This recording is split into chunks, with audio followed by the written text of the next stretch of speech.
Well, welcome back, Stephanie. Dr. Stephanie, how are you this evening? I am doing well, Franne. How are you? Oh, just fine, thanks. I know that before the show got started, you were sharing that you are in Florida and you're enjoying great weather. So I'm not jealous. We are. Well, it's no surprise that you are continuing to enjoy Florida. I wanted to share with our audience that you reported to the Walt Disney CIO in 2002 when the National BDPA Conference was hosted at Walt Disney World in Orlando. And I remember thinking, wow, I am so glad that BDPA is a national organization and that we've got members all over, including in Florida. And I thought it was the coolest thing to be able to have a conference with Walt Disney. And I know that you've really been a longtime BDPA supporter and held a number of leadership roles, including being the national on the National BDPA Board of Directors in 2003 through 2005, both as an outside director and also as Vice President of Strategy and Planning. I wanted to ask you, how did you get started in BDPA? Because everyone always has a slightly different story, and each one is very fascinating. So what's your story? Well, it is interesting because we actually started a BDPA chapter when I lived in Colorado Springs. I was a lieutenant in the United States Air Force and got a call from a couple of friends, and they said, we're starting this organization all about information technology. Of course, it was called data processing back then, but it was about getting people of color together who could celebrate and share ideas from a technology perspective. And so we started what is now called, I believe, the Rocky Mountain chapter. But that was way in the 1980s. And then from there, just stayed involved from multiple levels, and you shared a little bit with the audience already how, simply because there are so very few African-American technologists who start and then make it through the C-level from a CIO perspective. So, answer your question, started back in the 80s, Rocky Mountain chapter with a bunch of great people who went on to do great things. Wow. Well, I guess that is part of the essence of leadership, getting things going, responding to a request, getting things going, and creating a legacy that others can shape and own. Now, in addition to founding BDPA chapter, you seem to have founding in your blood because you started your own company, Crowned Grace in 2007, and the focus of your company is to provide leadership development training to managers and executives around the world. Tell us a little bit about that and maybe how BDPA played a role in that process. Absolutely. You're right. We've been in existence actually since 2003. However, really started our focus on transformation. And we look at transformation at three facets of transformation. One is people, technology, and then the business. And we look at it from that perspective simply because if you don't have the right people in place who are doing the right thing for your organization, you can have the best technology in place, you can have the best strategic plans in place, and it will not work. And so although we focus on transformation, the heartbeat really is on leadership development. And then we look at leadership development in three different facets as well. We look at you've got to know how to lead yourself, and so we have a series of workshops under leading yourself. Lead yourself before leading teams, and leading teams before giving the honor to lead organizations. And we do this because we want people to really understand that leadership is a choice that you must make every day. Management, you can get promoted into management, but leadership, being an extraordinary leader, is a decision you make, and you have to make it every day, but you have to make it within yourself as well. Today I choose to be a leader. Today I choose to be ethical. Today I choose to be motivating. Today I choose to be an emotionally intelligent leader. And so our thought process is once you've got leadership in place, the technology will come, and then the business strategies will come. And Franne, right now we've been working with United States government, Homeland Security, Treasury Department, Customs and Immigration. We've been in Brazil many times, and we've been in Mexico since 2008, and we've got contracts all the way to 2013. Wow, congratulations. That is really exciting. Now, it's kind of interesting to hear you put leadership before technology, and I'm really glad that you explained why. As the leadership piece falls into place and really is the foundation, how does technology, kind of show itself and support or help grow the organization and the people around it? Where technology, from my perspective, best shows itself off, if I could put it that way, is when it is aligned with the business strategy. For many years, we were implementing technologies left and right because it was a cool thing to do, but it wasn't aligned with the business strategy. Once you align that technology tool with the business strategy, then your business partners, those who are in finance, who are in operations, who are in HR, you name the business discipline. Once you align it to the business strategy, they begin to see you as a business partner and not a cost element of the organization. And that's the goal of any CIO, is to be a business partner. And so I'm hoping I'm answering your question. I'm hoping this makes sense. But technology will play a part in everything, in every element that a business function is responsible for. But as technologists, we've got to ensure that we're aligned with where the business is going. And in fact, we want to be so aligned with where the business is going that when we show up into the boardroom, they don't see us as the CIO. They see us as a business partner whose technical expertise is technology.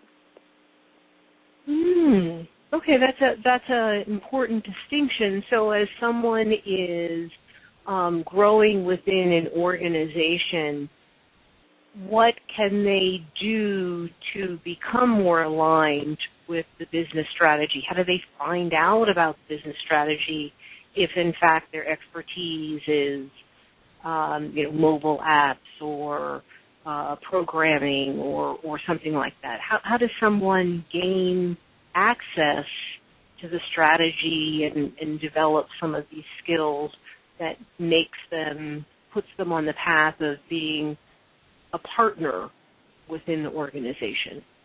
That's a great question. One of the things that I always recommend to our clients is read the annual report.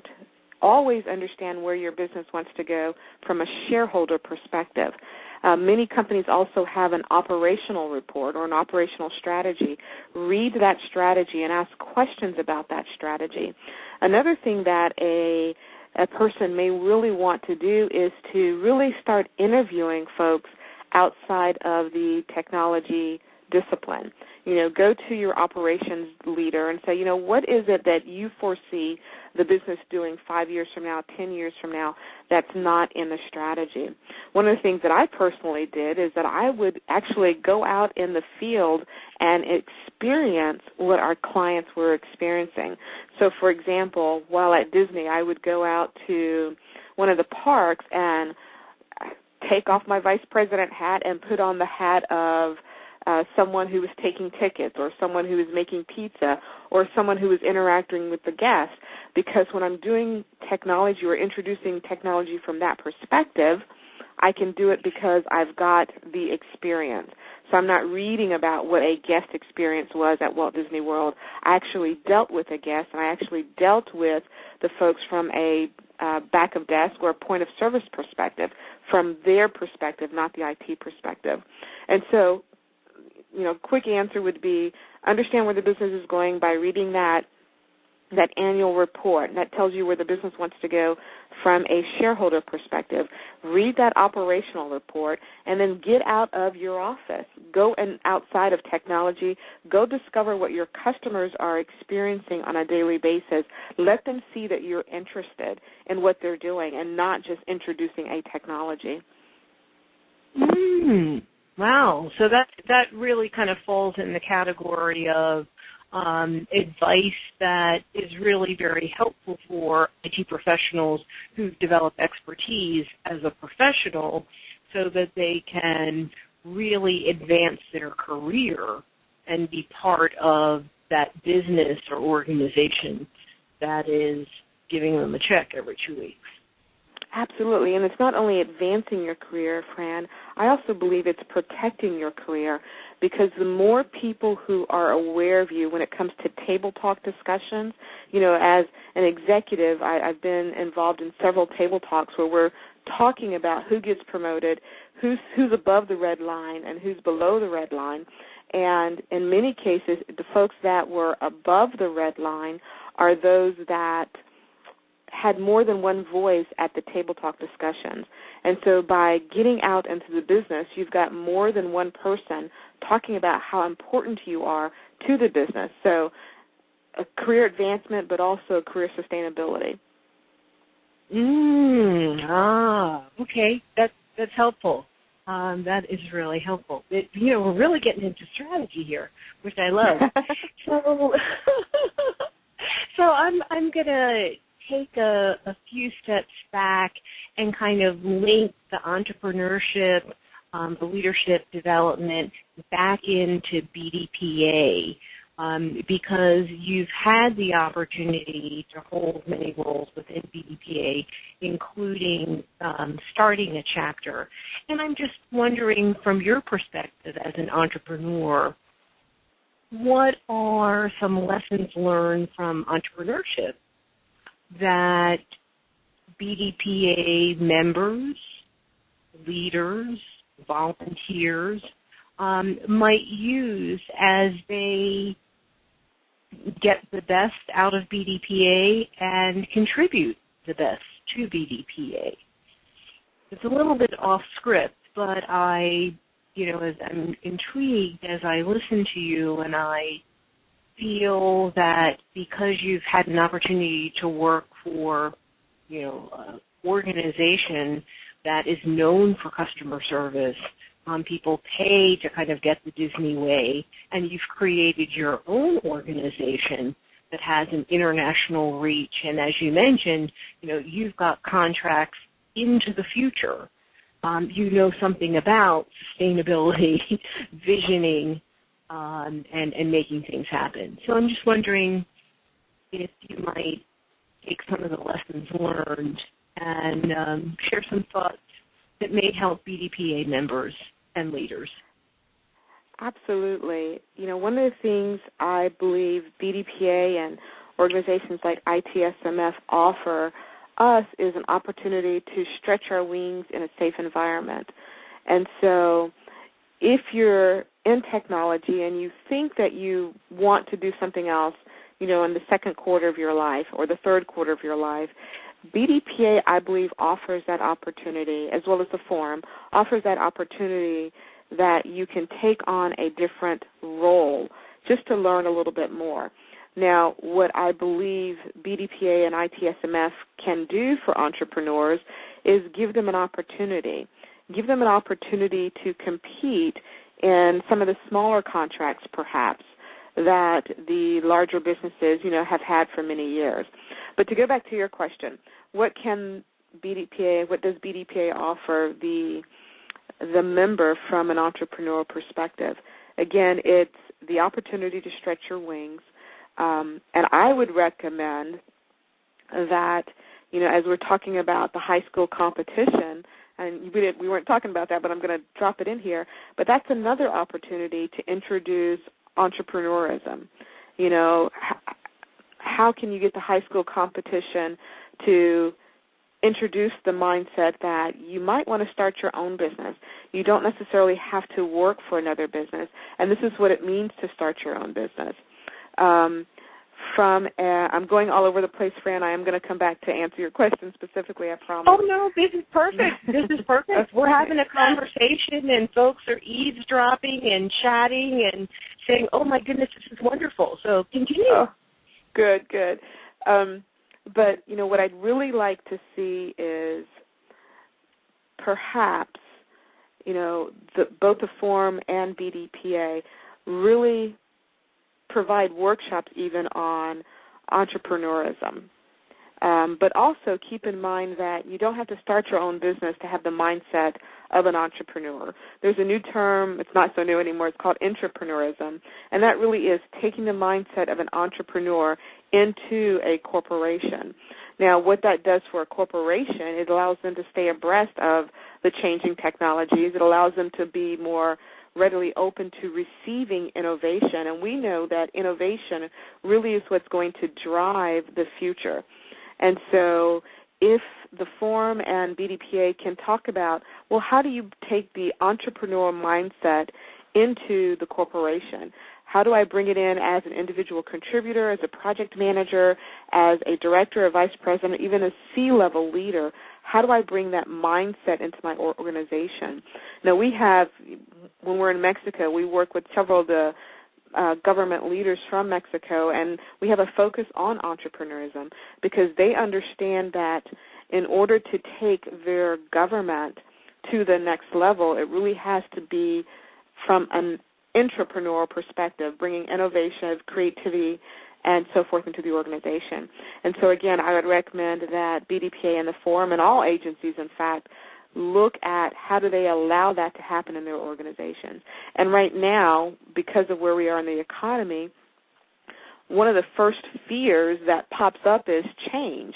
Well, innovation is change, and if you want to look at the best success stories, they always happen in a down economy. But we're not seeing that this time around. What we're seeing is a lot of folks who have these great ideas who are afraid to give those great ideas, or the leaders who are afraid to accept these great ideas because they're trying to hold on to their job. But innovation, entrepreneurism is what's going to really drive us from an economy perspective. Does that make sense?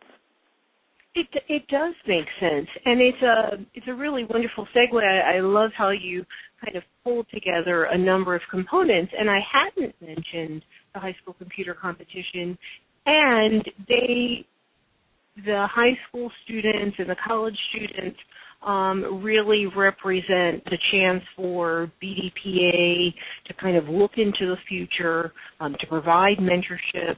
There's a lot of volunteer and therefore leadership opportunities for our members.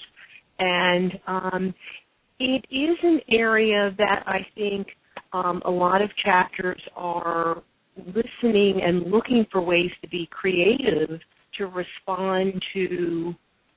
In some ways, I actually think the entrepreneurial mindset of the younger people, but also to respond to the interest that the high school students have, because they're around newer technology. They process information differently.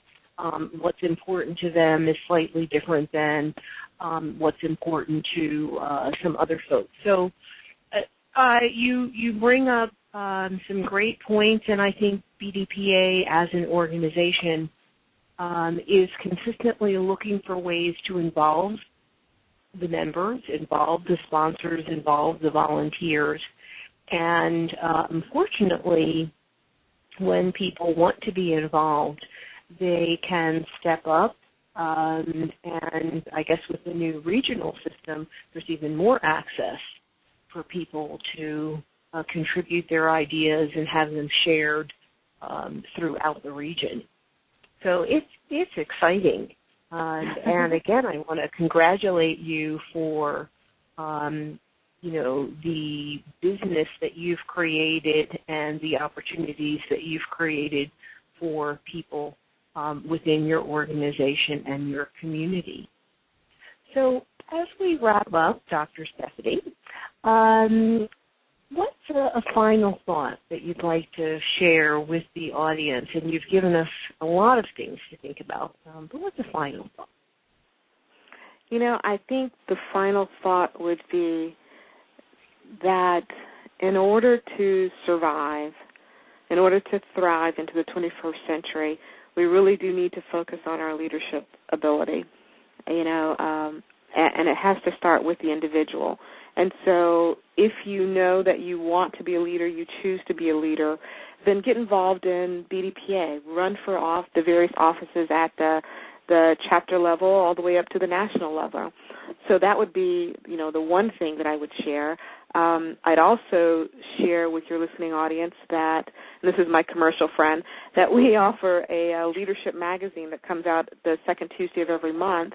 And, I'll give your listening audience a 12-month subscription by simply going to our website and signing up. And in that leadership magazine, we have authors from around the world who provide their insight on various topics.